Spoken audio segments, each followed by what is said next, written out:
So I first started talking to Amaya about sex in middle school. Had to be the eighth grade.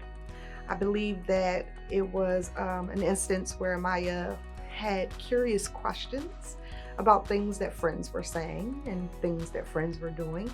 And I thought, you know what, this is probably a good time to have this kind of conversation with her. Coming up, I didn't have that kind of communication from my own mother or my father. Um, it was one of those things back then, you didn't talk about sex. Sex wasn't something that you sat down and had a conversation with your mother or your grandmothers about. It was kind of, you just don't do it.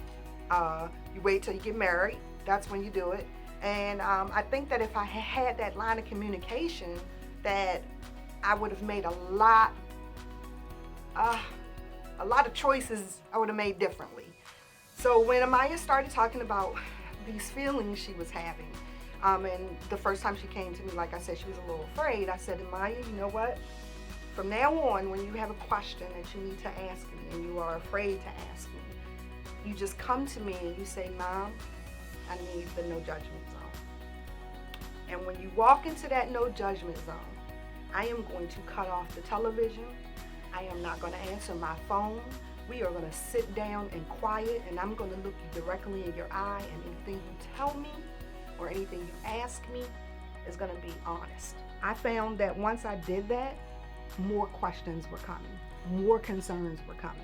And it didn't always have to be about sex. That's the great thing about it. It could have been about bullying in school.